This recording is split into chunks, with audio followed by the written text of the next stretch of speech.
चलो।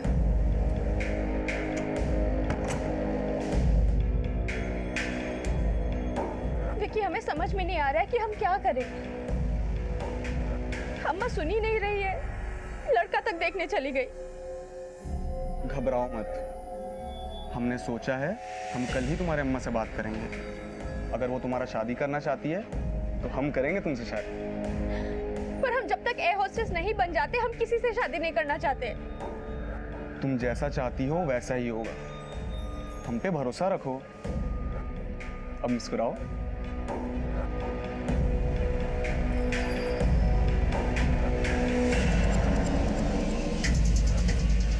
दीदी, दीदी तुमको शर्म आनी चाहिए।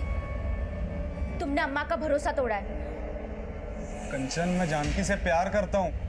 तुम दीदी को फुसला सकते हो, लेकिन हम तुम्हारी बातों में नहीं आने वाले। कंचन, अब विकी, तुम प्लीज जाओ यहाँ से।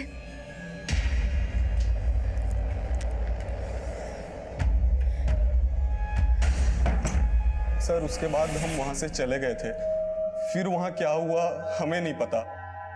हमने कुछ नहीं किया। कुछ नहीं किया तो वहां से भागे क्यों? अब जब सुबह हमें ये सब का पता चला तो हम बहुत डर गए थे, पर हमने कुछ नहीं किया साहब। ये ऐसे नहीं बोलेगा, उगलवाओ इससे।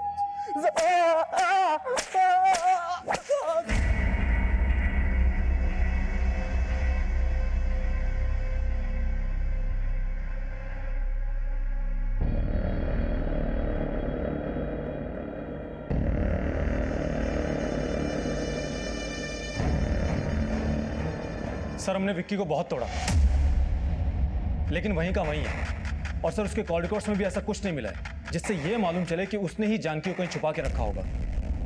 चल बे, लेके आ लड़की को।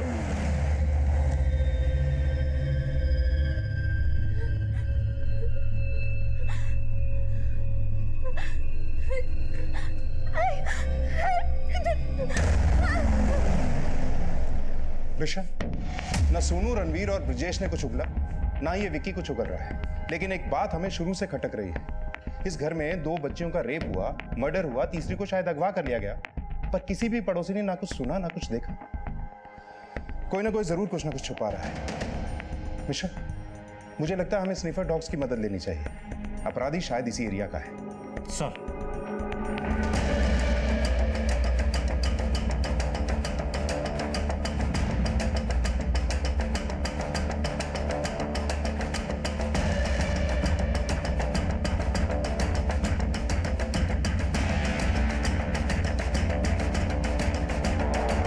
तो इसका मतलब है कि इस मर्डर में कोई लेडी इन्वॉल्व है। मर्डर करते हुए उसका ब्लड इस साड़ी पर आ गया होगा, इसलिए इसे जलाने की कोशिश की गई। मिश्रा, फॉरेंसिक टीम से कहो कि पता करें कि ये ब्लड किसका है।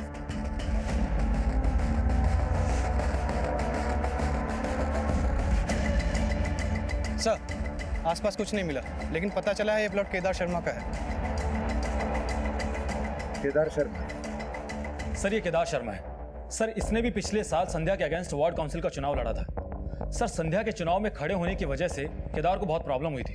और हाँ सर, संध्या के बाकी सपोर्टर्स के साथ संध्या की तीनों बेटियां भी संध्या के लिए कैंपेनिंग करती थी। संध्या जी को वोट दो, वोट दो, संध्या जी को वोट दो, वोट दो, वोट दो। हालांकि संध्या की तरह केदार भी वो चुनाव हार गया था, लेकिन सर केदार को आज तक यही लगता है कि वो चुनाव संध्या की वजह से हारा था, क्योंकि संध्या के चुनाव में खड़े होने की वजह से केदार के वोट्स कम हो गए थे।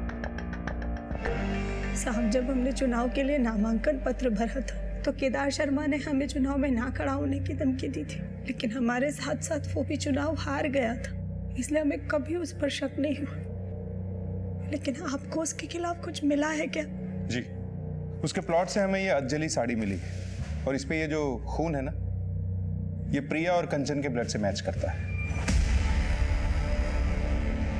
इसका मतलब उसी ने हमारी दोनों बेटियों को मारा। साहब, उसी ने जानकी को ही छुपा के रखा होगा। आप उसे छोड़ना मत। सब उससे पूछिए कि जानकी कहाँ है। देखिए साहब, जानकी कहाँ है हमें नहीं पता, हमने कुछ नहीं किया है। अगर कुछ नहीं किया तो उन बच्चियों के खून से लथपथ साड़ी आपके प्लॉट में कैसे जलाएगी? अपनी पत्नी को भेजा था उनको मारने के लिए। जैसी बात कर रहे हो साहब, हमारा प्लॉट तो खुला है, कोई 4 दीवारी भी नहीं है। जरूर कोई फंसाने की कोशिश कर रहे हैं हमको, इससे हमारा कोई लेना देना नहीं है। आप पहचानते हैं ये साड़ी किसकी? साहब हमको कुछ समझ में नहीं आ रहा। अब बस हमारी जानकी को ढूंढ दीजिए साहब, अब हमारी जानकी को ढूंढ दीजिए। सर, प्रिया और कंचन की पोस्टमार्टम रिपोर्ट। सर, रिपोर्ट के मुताबिक प्रिया और कंचन की हत्या ही नहीं हुई, उन दोनों के साथ में रेप भी हुआ था। रेप? इतनी छोटी बच्चियों के साथ रेप? क्राइम सीन पे इन बच्चियों के अलावा किसी और का ब्लड मिला? नहीं सर, और सर जानकी के बारे में भी अब तक कुछ पता नहीं चला है। और सर ब्रिजेश, सोनू, विक्की, रणवीर ये भी अपने बयान पर अब तक कायम है। सर, अब तक जो कुछ भी सामने आया है उससे ये तो साफ है कि जानकी अपनी मर्जी से गायब नहीं हुई है, उसे पर्पसली गायब किया गया है। दो लड़कियों का रेप करने के बाद मर्डर किया गया है, तीसरी को शायद किडनैप किया गया है। मुझे नहीं लगता ये काम अकेले विक्की का है। हो सकता है विक्की ने इस काम में किसी की मदद ली, या फिर वो तीनों लड़के इसमें इन्वॉल्व हो। ये काम केदार के इशारे पे भी हो सकता है। सबका डीएनए टेस्ट करवाओ और ये भी पता लगाओ कि केदार ने ये काम किससे करवाया है। और हाँ, संध्या के इलेक्शन में कुछ मेल सपोर्टर्स ने उसकी हेल्प की थी। हो सकता है इनमें से किसी की बुरी नजर संध्या की बेटियों पर हो। सबको इन्वेस्टिगेट करो, एक को भी नहीं छोड़ना। सर, विकी समेत जानकी के कॉलेज और मोहल्ले के सभी लड़कों से लगातार सख्ती से पूछताछ की जा रही थी और शक के आधार पे सबके डीएनए लिए जा रहे थे और उन्हें भी शक की नजर से देखा जा रहा था, जो वार्ड काउंसिल इलेक्शन में संध्या के लिए कैंपेन कर रहे थे। साहब, संध्या की बेटियों को तो अपनी बेटियों की तरह समझता था मैं। और संध्या जी को? कैसी बातें कर रहे हैं साहब? संध्या जी तो हमारी नेता थी। हम तो चाहते थे कि संध्या जी चुनाव जीते और हमारे क्षेत्र का विकास हो। इसके अलावा कोई सरोकार नहीं था हमारा। लेकिन हम तो कुछ और ही सुने। सर, शायद आपको कोई गलतफहमी हुई है। सच बोलेगा, यही मारना शुरू करूं? बहुत। हम आपको सब सच बताते हैं साहब। हम मानते हैं हमसे गलती हो गई, जो हमने संध्या जी पे गलत नजर डाली, लेकिन हमने कभी किसी का कत्ल नहीं किया था।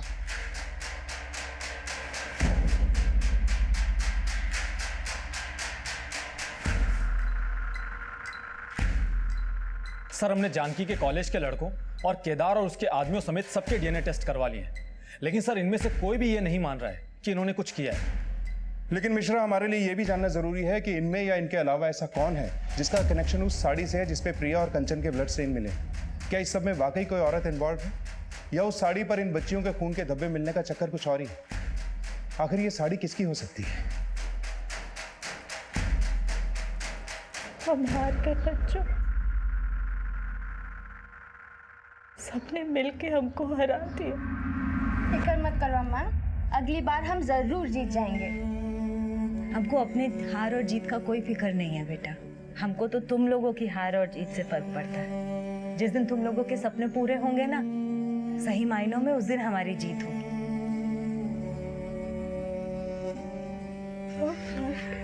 अब तुम्हारे पछताने से हमारी बेटियां वापस नहीं आ जाएंगी। हम उन्हें तुम्हारे भरोसे छोड़कर गए थे और आज तुम्हारी लापरवाही के कारण हमारी बच्चियां। लापरवाही? हमारी लापरवाही? हाँ। दोष सिर्फ हमारा नहीं, आपका भी है। बच्चियों को पैदा करके छोड़ गए थे आप इस नरक में। 2000 रुपए भेजते थे, सोच रहे थे कि बाप होने का फर्ज निभा रहे। कभी जानने की कोशिश की?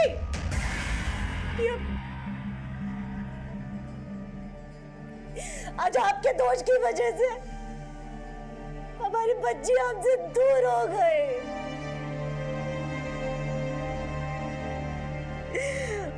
हमारी दुनिया लुट गई।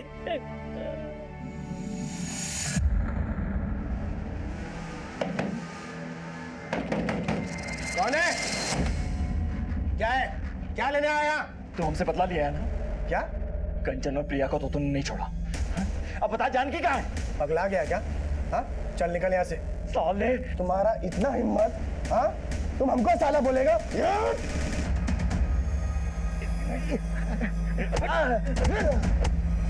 अरे अरे क्या कर रहे आप? लेके जा इसको, वरना साला इसके साथ साथ तुमको भी ना इस मोहल्ले से बाहर भिगवा देंगे, समझी? हेलो,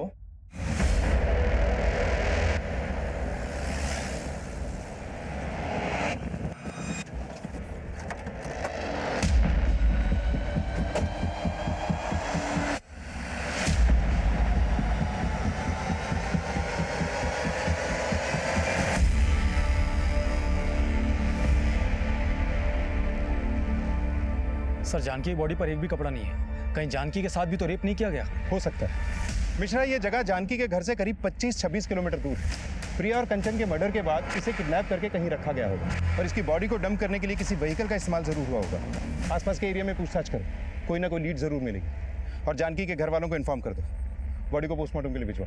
सर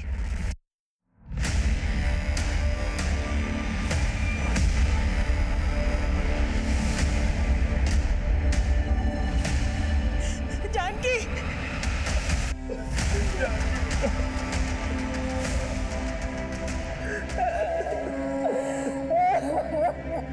अब हम समुद्र से 35,000 फीट ऊपर उड़ रहे हैं। दीदी, मैंने कुर्सी की पेटी बांध रखी है और प्लेन के उड़ने के बाद आप अपनी पेटी खोल सकते हैं। मैंने पेटी खोल दी। मैंने भी। अरे खोल दी है तो मुझे क्यों देख रहे हो? खिड़की से बाहर देखो, क्या दिख रहा है? ठंडे ठंडे बादल। दिल कर रहा है खिड़की तोड़ के बादल के साथ उड़ूं। अरे अरे ऐसा मत करो, नहीं तो प्लेन क्रैश हो जाएगा। क्या हुआ? प्लेन क्रैश हो गया।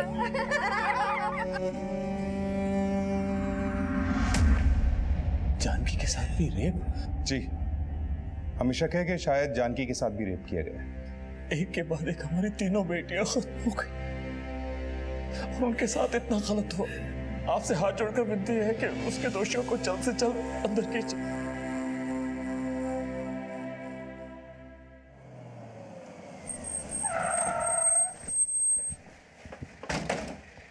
सर आपको ऐसा नहीं लगता कि अजीत हमसे कुछ छिपा रहा है?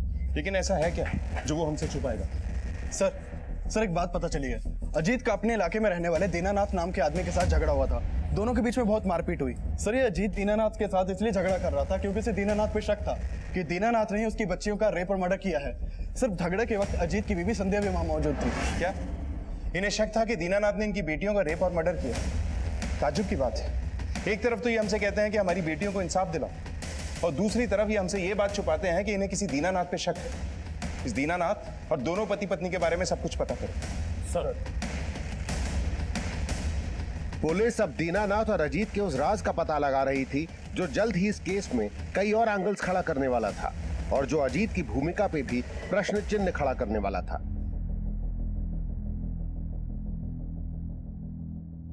थोड़ा दिन में बच्चियों का शव मिल जाएगा। उनका अंतिम संस्कार करके हम कलकत्ता वापस लौट जाएंगे।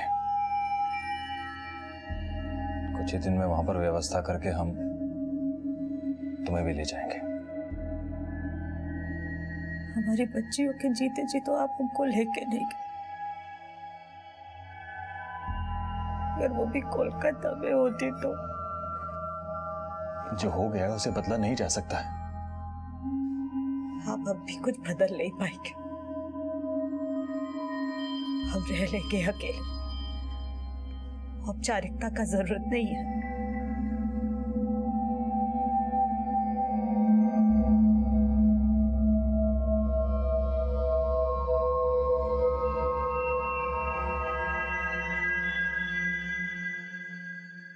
सर संध्या के पति अजीत के बारे में कोलकाता पुलिस ने एक इंफॉर्मेशन दी है। अजीत की कोलकाता में एक और बीवी है। सर अजीत और दीनानाथ के झगड़े की वजह पता चली है।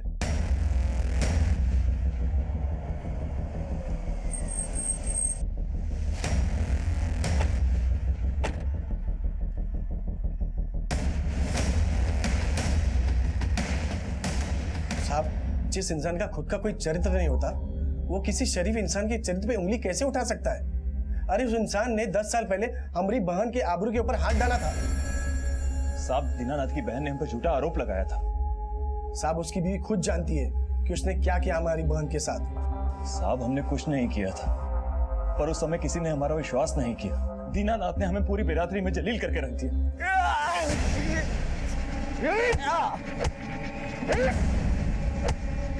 साहब वो बहुत ताकतवर इंसान है। हम उसके सामने बहुत गिड़गिड़ाए कि भाई हमारे परिवार को यहाँ रहने दो, हम यहाँ से छोड़कर चले जाएंगे।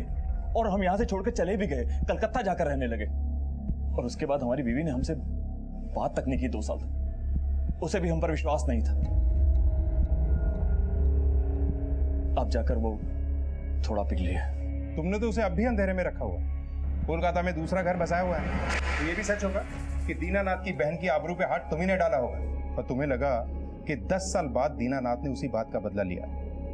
और तुम हमारे पास इसलिए नहीं आए क्योंकि तुम जानते थे कि तुम पहले भी गलत थे।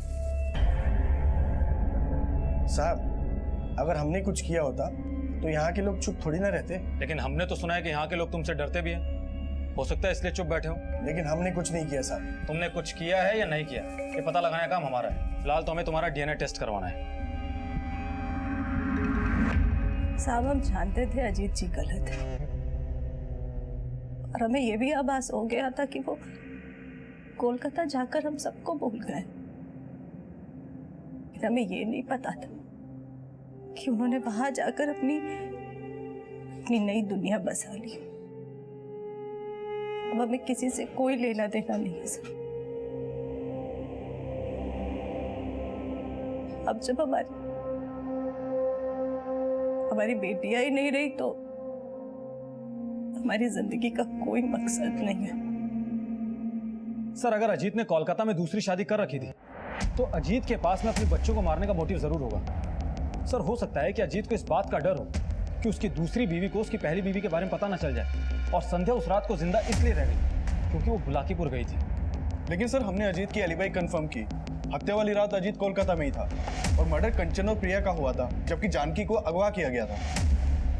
सर, ये भी तो हो सकता है कि अजीत की कोई चाल हो ताकि हमारा शक उन लड़कों पे जाए जो उन्हें छेड़ा करते थे। और सर, उस रात को अजीत ने अपने बच्चों को फोन भी किया था। लेकिन वो हमें बिना पता चले दीनानाथ पे शक जाहिर कर रहा था। मुझे नहीं लगता इसमें अजीत का हाथ होगा। हाँ, ये हो सकता है कि अजीत की दूसरी बीवी ने यह करवाया। उसे पता चला हो कि अजीत पहले से शादीशुदा था और उसने सबसे बदला लिया। अजीत और उसकी दूसरी बीवी दोनों को इन्वेस्टिगेट करो। और वो एरिया जहाँ से जानकी की बॉडी मिली थी, वहाँ से कोई लीड मिली? नहीं सर, हमने वहाँ काफी पूछताछ की लेकिन कोई लीड नहीं मिली। ठीक है, वो एरिया और संध्या के घर का एरिया, दोनों का डंप डाटा चेक करो। कोई ना कोई कॉमन नंबर जरूर मिलेगा, क्योंकि ये तो कंफर्म है कि जिसने भी कंचन और प्रिया का मर्डर किया है उसी ने जानकी की बॉडी को उस एरिया में डंप किया होगा। सर,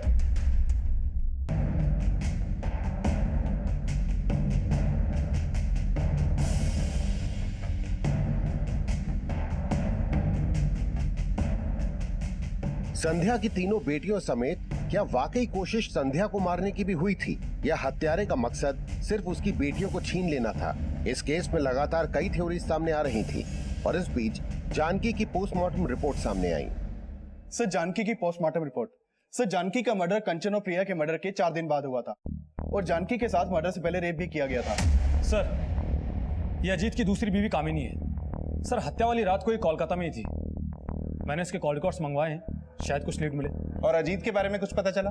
नहीं सर, और हम लोग डंप डेटा भी स्टडी कर रहे हैं और अब तक जितने भी डीएनए टेस्ट करवाए हैं उनकी रिपोर्ट्स भी 5 से 6 दिन के बाद आनी शुरू हो जाएगी। लेकिन डीएनए रिपोर्ट आने तक का अभी हम इंतजार नहीं कर सकते।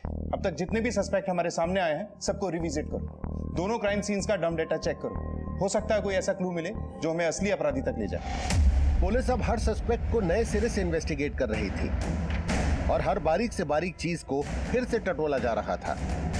और इस बार ऐसी बात सामने आई जिसने फिर से पुलिस की थ्योरी बदल दी। सर, हत्या वाली रात को ये रामकुमार बुलाकीपुर में था जहां संध्या गई थी। ये रामकुमार संध्या का सपोर्टर है ना, जो उसके लिए कैंपेनिंग कर रहा था? हाँ सर। तो फिर ये वहां संध्या के साथ क्या कर रहा था? संध्या जी बुलाकीपुर में जो लड़का देखने गई थी जानकी के लिए, उस लड़के के बारे में हमने ही बताया था। लेकिन आप संध्या जी के साथ लड़के वालों के नहीं गए? मैं गया था साहब, बस थोड़ी देरी से पहुंचा था। बाद में मिला था मैं संध्या जी को। संध्या जी लड़के वालों के यहाँ से 7 बजे निकली थी और बुलाकीपुर में अपनी सहेली के घर 11 बजे पहुंची। और ये 7 से 11 बजे तक आप दोनों साथ में थे, ये हमने पता कर लिया। और जिस तरह से आप लोग मिल रहे थे उससे हमें यह भी पता लग गया है कि आपका अफेयर चल रहा था संध्या जी के साथ।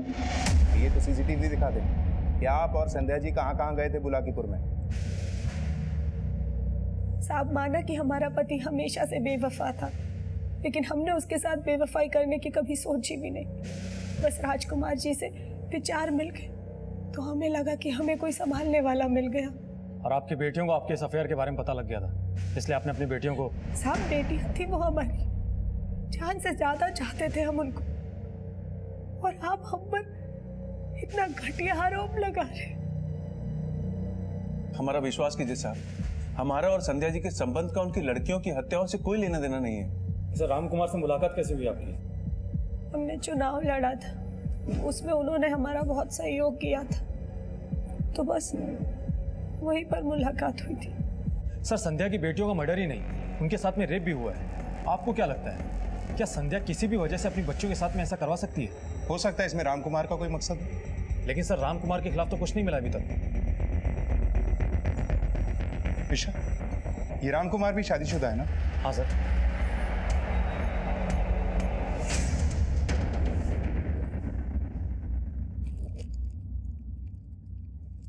हाँ साहब, ये साड़ी तो हमारी बीवी ममता की है।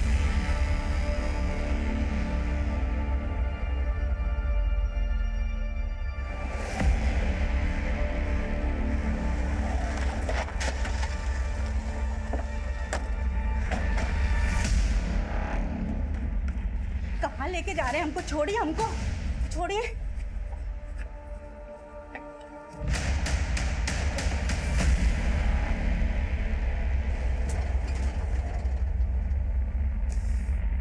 साहब, ये साड़ी हमारा नहीं है। जरूर हमारा पति उस औरत के चक्कर में हमें फंसाना चाहता है। हमने कुछ नहीं किया साहब।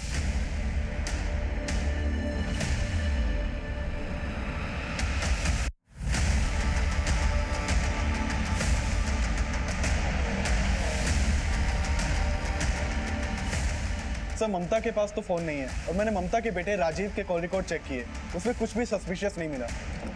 सर, हमने दोनों क्राइम सीन्स के डंप डेटा टैली किए और उसमें एक नंबर ऐसा मिला है जो दोनों क्राइम सीन्स पे एक्टिव था।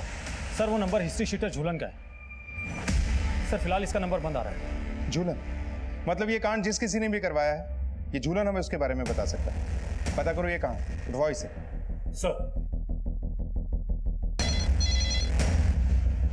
हेलो।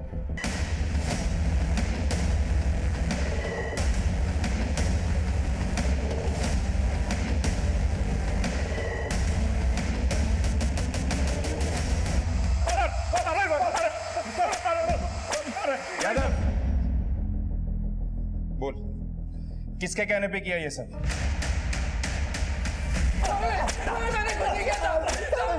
मैंने कुछ नहीं किया साहब, हमको मम्मी बोली थी ये सब करने को। हाँ, हम मारे उस संध्या की बेटियों को। सिर्फ मारा ही नहीं, उनका रेप भी करवाया।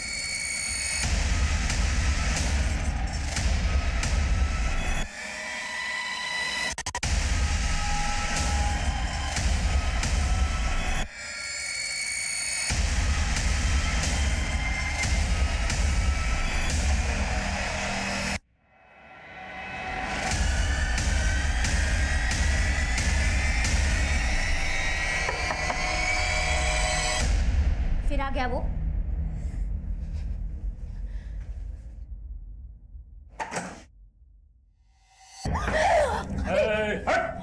अपनी जगह खड़ा हो।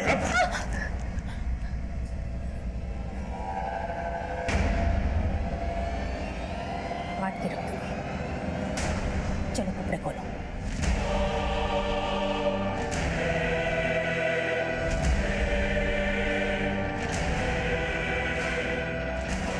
रुक, जब तक तुम मुझे बाकी के पैसे नहीं दे देती ना, तब तक इसका मर्डर नहीं हुआ, समझ गई?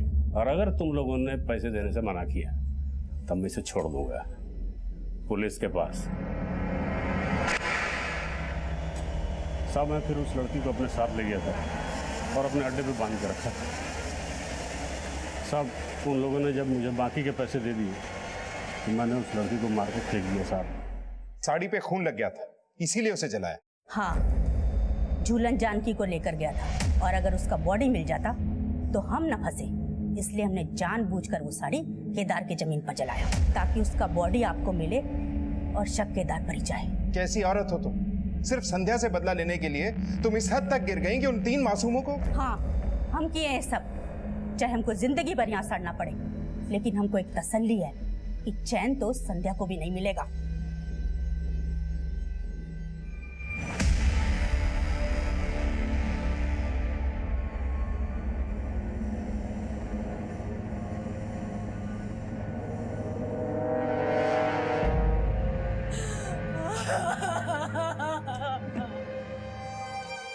अपनी जिंदगी का खालीपन भरने के लिए हम कभी कभी ऐसी मृत तृष्णाओं का शिकार हो जाते हैं जिनमें फंसकर हमें सिर्फ मौजूदा वक्त ही दिखता है, लेकिन दूरगामी परिणाम पर नजर नहीं जाती। माना हम जिंदगी में ठोकर खाकर ही सीखते हैं, लेकिन उन रास्तों से हमेशा बचकर चलना चाहिए जहां ठोकर खाने के बाद संभलने का भी मौका नहीं मिलता।